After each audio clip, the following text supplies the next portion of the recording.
아멘. 6월절이라 하는 무교절이 다가오는 시점입니다. 이제 예수님께서 로마 군인들의 손에 잡힐 날이 얼마 남지 않았고 예수님의 죽음이 가까이 왔습니다. 저는 제가 교만할 때마다 엉뚱한 생각들을 할 때마다 자주 묵상하는 본문 중 하나가 누가복음 22장입니다.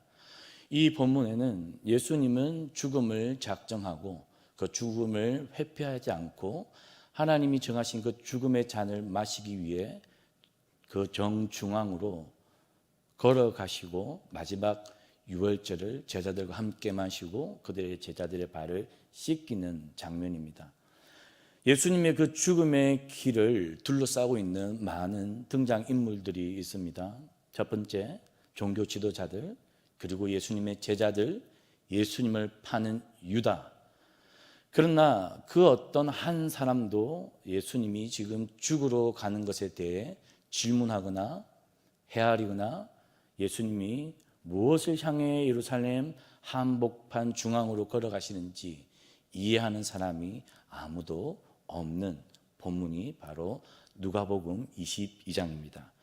6월절과 무교절이 되면 예루살렘 성은 1년 중 가장 바쁘게 움직이고 가장 많은 사람이 운집하는 종교 기념 날입니다. 요세푸스라고 하는 역사가는 이 6월절과 무교절이 되면 예루살렘에 약 200만 명이 운집한다라고 적어 놓았는데요. 예레미야스라고 하는 학자는 이 예루살렘에 한 15만 명이 숙박할 수 있는 숙박의 장소가 있다라고 이야기합니다. 그래서 많은 이 유월절을 지키러 오는 디아스포라 유대인들이 예루살렘 성에서 숙박하는 것이 어렵기 때문에 이 유월절 기간 동안 비박을 합니다. 어디서 비박을 하냐면 이 예루살렘 성의 건너편에 있는 감람산, 올리브산이라고도 하죠. 그래서 본문에 보면 예수님도 낮에는 성전에서 가르치시고 밤에는 이 감람산에서 쉬시고 기도하였다라고 되어 있는데요. 가장 많은 사람이 운집하는 이때 이 올리브산에도 많은 사람들이 비박할 정도로 예루살렘은 바쁘고 분주했습니다. 이 6월절에는 각자가 다른 생각을 하며 예수님을 둘러싸고 있었습니다. 이 대제사장들과 서기관들과 장로들, 가장 많은 수익을 올릴 수 있고 그들의 권위와 그들의 지위를 한껏 뽐낼 수 있는 1년 중 영주 행사가 바로 유월절입니다. 많은 장사꾼들도 많은 수익을 올릴 수 있는 매매를 하고 환전을 하고 짐승을 팔 수 있는 1년 중 한 날이 바로 이 유월절입니다. 로마 군인들도 어느 때보다 군인들을 정강하고 병력을 배치해서 순찰을 자주 도는 유대인들의 폭동을 예비하는 때가 바로 이 유월절입니다. 그래서 지금 예루살렘은 굉장하게 바쁘게 움직이고 있는데요. 무엇보다 이 바쁘고 많은 운집 가운데 더 바쁘게 움직이는 그룹들이 있습니다. 다름 아니라 오늘 본문을 보니까 종교 지도자들입니다. 예수님의 가르침과 예수님과의 몇 번의 변론을 통해 이미 예루살렘 성전에 모여든 모든 사방에서 모여든 이 유대인들에게 예수님의 이름은 유명세가 이미 떨쳐졌고 어떤 유월절보다 즐겁고 뉴스거리가 많은 유월절이 지금입니다. 그래서 대제사장들과 서기관들과 장로들은 오늘 본문에 보니까 예수를 무슨 방도로 죽일까 궁리하고 있습니다. 대제사장이 누굽니까? 하나님과 이스라엘 백성 사이에서 중보자가 되어 그 임무를 수행하는 자가 대제사장입니다.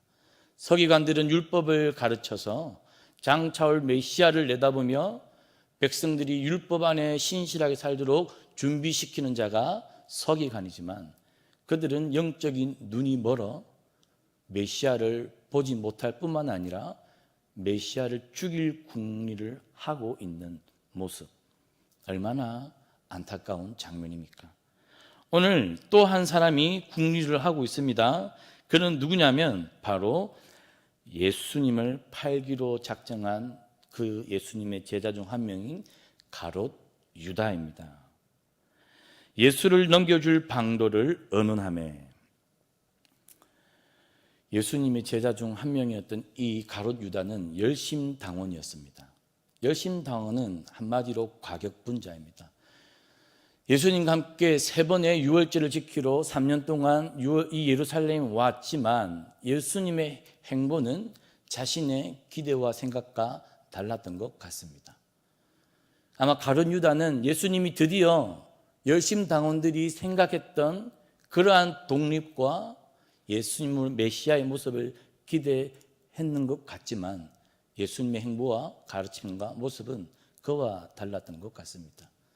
그래서 그 가룟 유다에게 사탄이 들어가 다른 공간 복음에서는 마귀가 다른 생각을 집어넣어 유다는 예수님을 팔기로 하였습니다. 종교 지도자들, 예수님의 제자 중 한 명, 모든 자들이 지금 다른 생각을 하고 있고 각자의 소견에 지금 열심히 움직이고 있는 행보를 보여주고 있습니다. 그 가운데 예수님은 이제 제자들과 마지막 유월절인 것을 이미 아시고 그 유월절을 준비하시고 유월절 식사 자리에서 함께 이야기하는 것이 오늘 본문입니다. 오늘 본문 23절에는 등장하지 않지만 23절 뒤이어서 나오는 구절은 24절. 제자들이 무슨 이야기를 논쟁을 하냐면 누가 크냐, 우리 중 누가 크냐라는 논쟁을 하는 것이 바로 오늘 본문에 뒤이어 나오는 내용입니다. 예수님은 유월절 어린 양이 되셔서 마침내 하나님께서 이루어 가실 하나님 나라를 위해 죽음을 마다하지 않고 그 길을 걸어가고 있지만 종교 지도자들, 예수님의 제자들 누구 하나 예수님이 무슨 생각을 하시고 있고 무엇을 향해 나아가고 있고 누구를 바라보고 있는지 묻거나 질문하거나 헤아리는 사람이 아무도 없다는 사실입니다. 반대로 오늘 한 사람, 10절에 보니까 물 한 동이를 가지고 가는 이 한 사람, 이름마저 나오지 않는 익명의 한 사람, 당시 물 한 동이를 지고 가는 사람은 보통 여인이었습니다. 그저 이름 없는 이 한 여인이 예수님의 마지막 유월절을 준비하는 그 명령에 순종하는 모습은 오늘 본문을 통해 하나님 우리에게 알려주시는 메시지가 있다는 사실입니다. 저는 제 마음이 교만할 때마다 다른 생각이 가득할 때마다 물론 제 생각 중에 하나는 앞으로 무슨 일들이 어떻게 내가 어떤 사람이 될까 이런 생각들을 할 때가 참 많습니다. 미래에 대한 문제들, 고민들. 그럴 때마다 목사임에도 불구하고 내가 예수님의 죽음과 부활과 예수님의 걸어가신 그 길이 내 인생에 어떤 의미가 있는가 전혀 상관없이 예수의 옆에 서서 이 종교 지도자들처럼 예수님을 배반한 제자처럼 예수님의 죽음의 마지막 순간까지 예수님의 마음을 헤아리지 못하고 누가 크냐 논쟁하는 그 제자들의 모습 같은 제 모습을 회개할 때가 참 많습니다. 그럼 오늘 본문은 그러한 우리들의 인생의 약함과 어리석음과 영적인 눈이 열리지 못한 모습들을 보여주고 있지만 그럼에도 불구하고 요한복음 13장 1절 같은 공간복음에서는 그러한 우리들을 향한 예수님의 표현이 무엇이냐면 세상에 있는 자기 사람들을 사랑하시되 끝까지 사랑하시고 라는 것입니다. 오늘 15절에 이르시되 내가 고난을 받기 전에 너희와 함께 이 유월절 먹기를 원하고 원하였노라. 예수님은 마지막 죽음의 직전까지 생각하셨던 것은 아무것도 모르고 있는 제자들을 생각하시고 그들에게 장차 임할 하나님 나라, 그 나라를 위해 예수 그리스도가 흘리는 피와 죽음이 어떤 의미인지를 한 번 더 설명하고 지금 당장은 너희들이 영적인 눈이 열리지 못해 그 의미를 발견하지 못하더라도 장차 성령이 오시면 너희의 육의 눈이 열려 영적인 것을 볼 때에는 참으로 나의 죽음과 부활을 기념하고 그것이 너희들의 삶에 큰 힘이 되어 하나님 나라를 위해 살아가는 예수님의 마음인 것입니다. 예수님은 그렇게 끝까지 우리들을 사랑하시고 우리들의 그런 어리석은 인생들을 품으시고 헤아리시는 분이 예수 그리스도입니다. 새벽에 우리가 한번 우리 스스로를 질문해 보면 좋겠습니다. 우리가 예배를 드리고 기도를 드리고 예수 그리스도 옆에 서 있지만 우리가 예수님의 마음, 예수님이 십자가를 지셨던 그 이유, 예수님이 바라보았던 그 하나님 나라를 우리가 보고 바라보고 같은 마음으로 걸어가고 동행하고 있습니까? 아니면 종교 지도자들처럼 예수님의 제자들처럼 예수님이 있지만 각자의 셈법을 따라서 예수님을 보고 자기 마음대로 예수님을 쫓고 있는 우리는 아닙니까? 저는 제 모습을 돌아보면서 나 역시 예수님의 제자가 되기로 작정했지만 정신을 차리지 않으면 너무나 많은 순간 내 생각을 가지고 예수님을 쫓을 때가 많구나. 때로는 예수님을 이용해서 내가 잘 되기를 원하는 이 욕망이 여전히 존재하구나. 어리석은 제 모습을 보게 됩니다.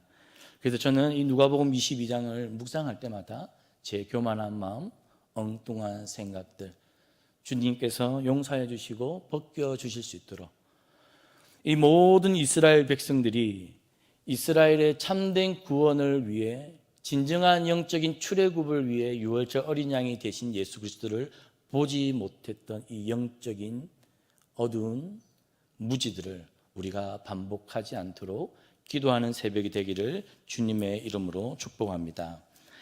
하늘에 계신 우리의 아버지, 아버지의 이름을 거룩하게 하시며 아버지의 나라가 오게 하시며 아버지의 뜻이 하늘에서와 같이 땅에서도 이루어지게 하소서.